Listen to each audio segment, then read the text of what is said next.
Hello, everyone. Once again, I am here with Kishore Bitra.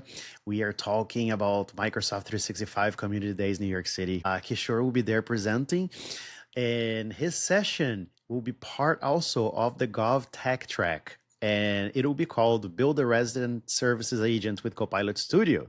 So, welcome, Kishore. Thank you so much for being with us today. Can you introduce yourself and let us know what your session is going to be about? Thanks, Diego, for hosting me, and hello, everyone. And I'm super excited about this specific Gov track at this conference, right? A dedicated Gov track talking everything about government sector. Now, it's very interesting. And the reason, I'm talking about the resident services agent in the Copilot Studio. So my session is all about moving away from the traditional chatbots. We all saw about chatbots, what they do, how they're going to help, and all those things. But we are moving a step beyond. So instead of talking about the traditional chatbots, we're going to talk about how building AI agents can help the residents actually complete a task, right? So instead of simply answering questions, we're going to build an agent that guides the resident through the entire process, the end to end. It identifies the appropriate service, what residents are asking. It provides correct forms, automate the backend tasks using Power Automate, and route requests to correct department when there is a human intervention is required.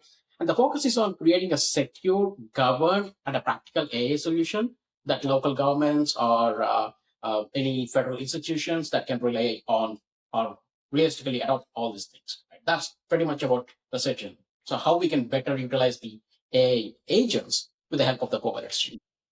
So that is very interesting because like a lot of chatbot demos, they would just stop at answering a question, right? So like you ask something, hey, here it is, and off you go. So like you just said, yours will go a little one step further. So what is it that you're showing? Can you give us like a little tease of what you're showing that will go that extra step? Yeah, sure.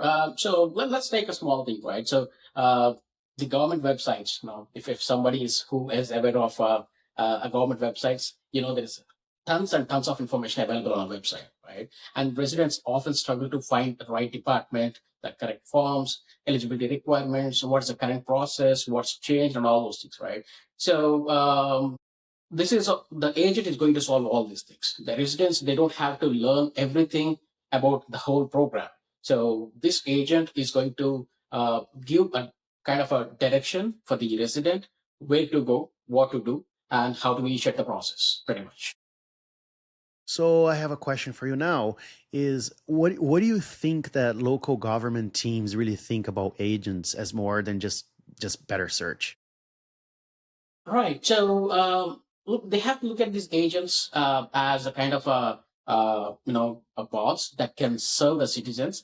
But again, they have to set up the guardrails around these agents, what they can answer, what they can't answer, and all those things. Well, let me give you an example. A small business license example, right? If a resident wants to start a restaurant, right? What the agents ask like this, right? What type of a business? Where will it operate? Is the food being served? Or is alcohol being involved? Based on all these questions and the answers provided by the resident, it can route the resident to appropriate team. Then it requires, the agent determines what kind of license they need to apply, what kind of inspections they need to do, what permits are required. It then launches the correct workflow. Who needs to be involved, which departments needs to, be part of the whole request and all those things. These kind of things can be solved with an agent. Is that the resident experience that you want people to picture before like they walk into your session? Of course, definitely, right? I mean, this is one of the use cases that I just gave it. There are so many use cases. For example, maybe, there are council meetings that happens and or budget hearings that can happen. But there is no time for the residents to, watch the whole length of videos, 4 to 5 hours of video.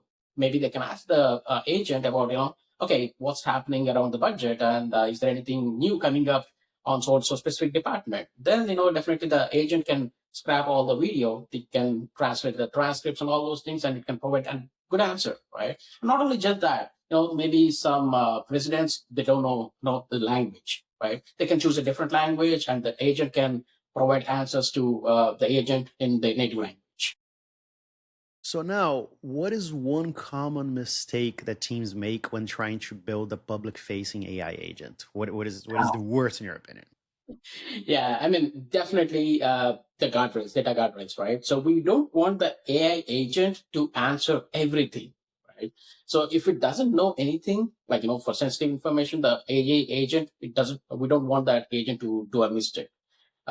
We have to have some kind of a process where we should be able to make that agent to contact a human intervention. So whenever there is a human intervention is required, the agent wants to route that request to the human so that somebody will come back to the resident and answer appropriate, provide appropriate details. Right? That's what we want the agent to be doing. So finally, who is the target audience for your audience? Like, are you doing this for the makers, for the IT pros, business owners, municipalities, like all the above? Who should come to your session?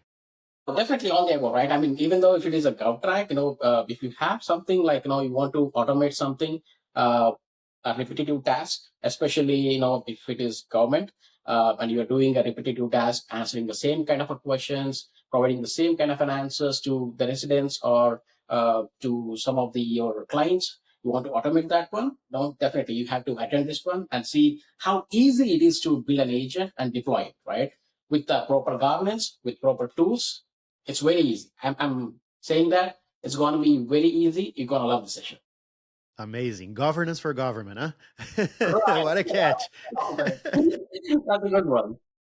Listen, Kishore, thank you so much for being with us today. This is gonna be so amazing. Microsoft 365 Community Days, New York City. If you guys have not signed up, please get online, get your ticket right now. It is going to sell out. It is going to be a great day. Cannot wait to see you there. Any final parting thoughts? No, I'm so excited about this special government track. And Diego, thank you for hosting this. And all people out there, please, as Diego said, the tickets are going to go fast. So get your reservation fast. Yes. Thank you so much once again, Kishore. Looking forward to seeing you in New York, and have a good one. Thanks again, guys. Thank you, Diego. And thanks, everyone.